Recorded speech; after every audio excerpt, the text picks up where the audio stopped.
and I was a character designer, and I also worked a lot on the narrative, and I voice acted for Wendy. Hi, I'm Simon Smith, and I'm the lead developer for Kitchen Cauldron. So the story of the Kitchen Cauldron is about a witch named Wendy who doesn't know how to manage her finances very well. She's not a business person, and her food truck is failing. So she pulls some random people off the street, which are our players, and she puts them to work immediately and makes them figure out how to manage her food truck all on their own. And we travel through different realms, feeding a variety of different mythical creatures and customers, and with the hopes that at the very end that she makes a huge fortune, and then unfortunately fires everyone. We have 3 stations, and they all have to work together to make lots of money for our Witch Wendy. You have our server, who takes people's orders at the window, and then she has to relay the orders to the chef and the barista respectively, depending on whether or not they order food or drink.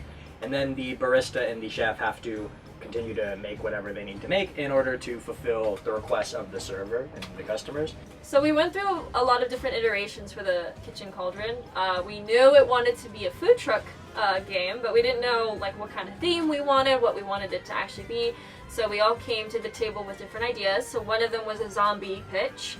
Another one was more of a sci-fi kind of thing, but that seemed like a little bit hard to achieve. And then we finally came up with a witch's theme and fantasy, and that just seemed like a really, really fun idea, and there was a lot of opportunity to go off of that.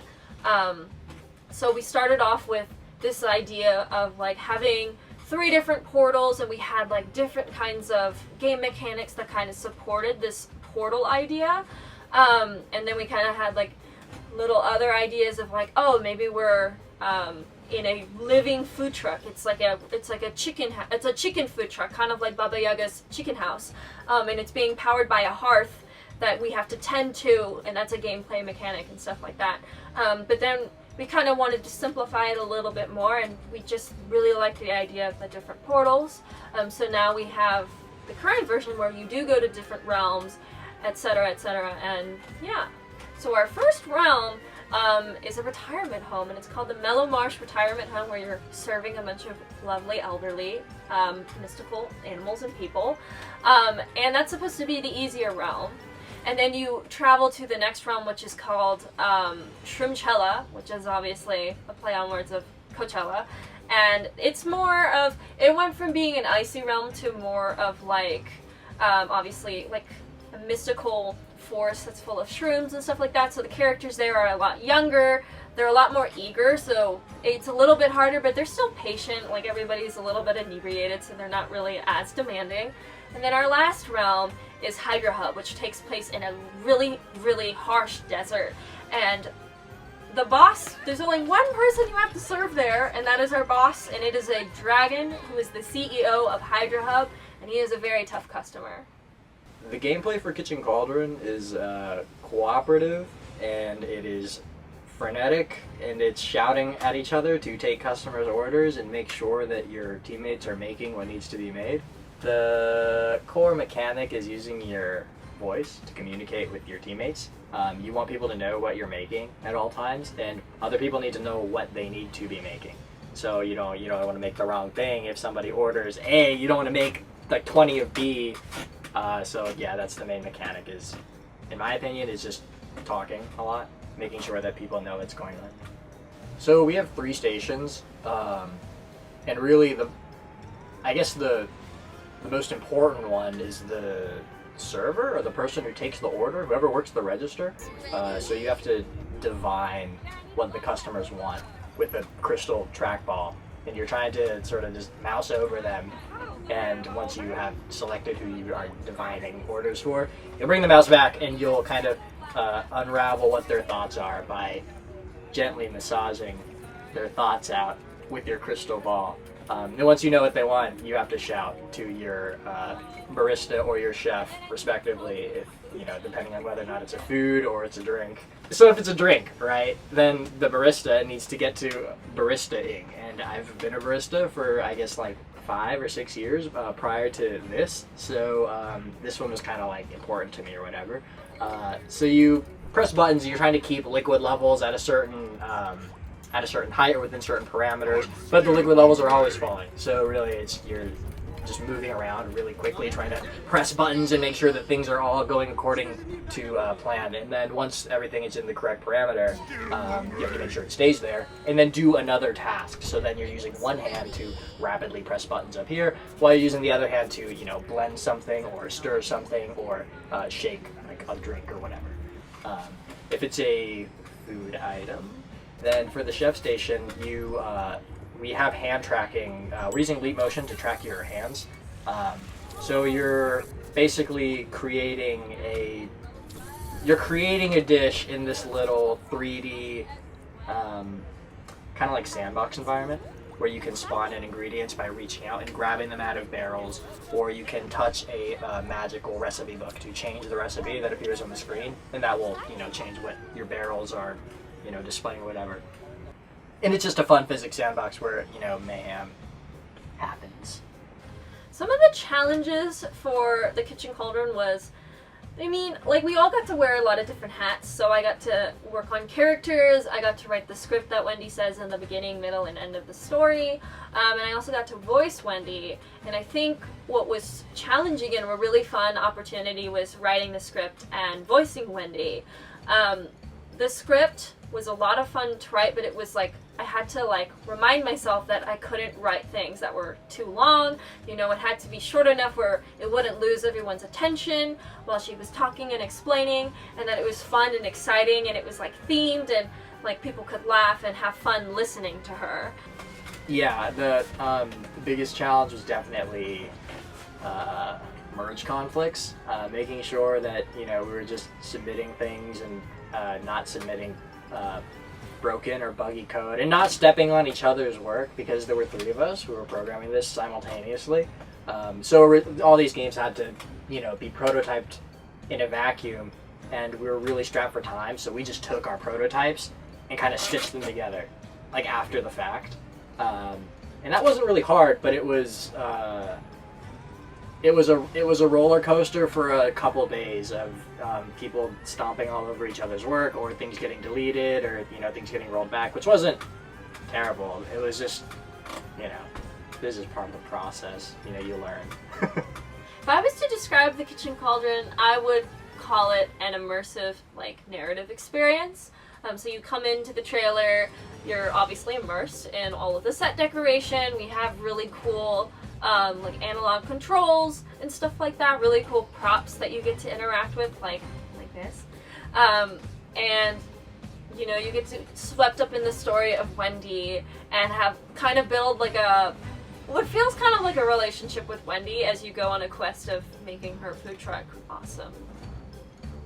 I think Kitchen Cauldron is unique because in my mind it falls in between a themed ride and a video game, because there's gameplay, but you don't really lose either.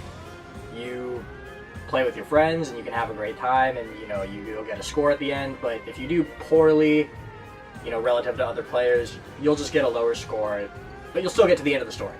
So that's it. I think that's what makes it unique. That, and it takes place inside of a literal truck. Yeah. In conclusion, complete Kitchen Cauldron.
别闹了，会有时间让你自己去看一下。那时候我到底要等多久啊？等天堂开，让夏雨欣再来一次。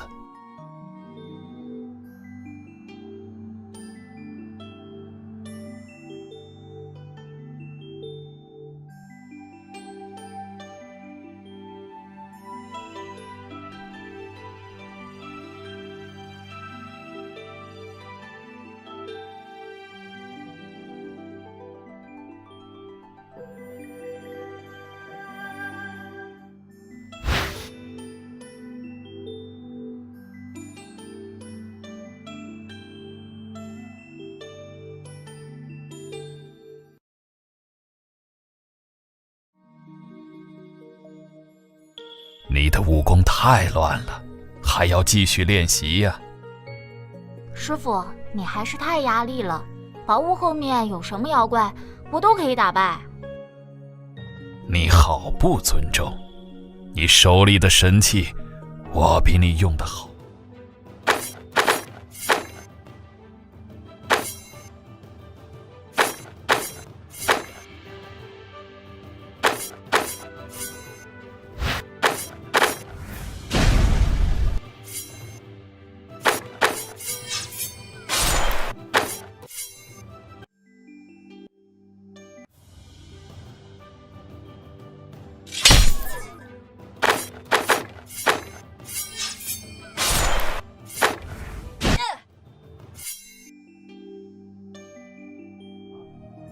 到时间你自己会觉得到，但看来雨欣到的时间比我想象还快呢。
哦。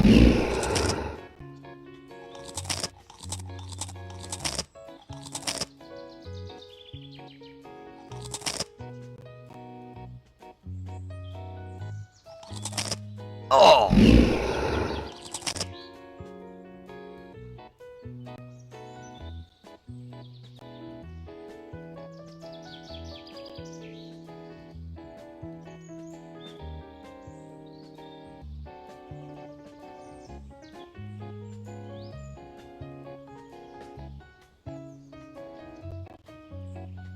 哦。哦。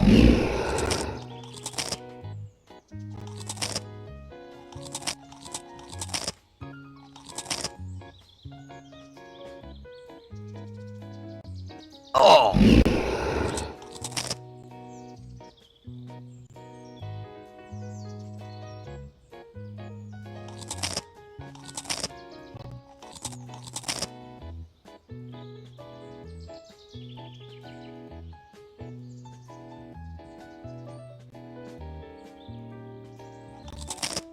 哦。哦。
高草原最美的花，火红的萨日朗，一到天涯遍地是花香。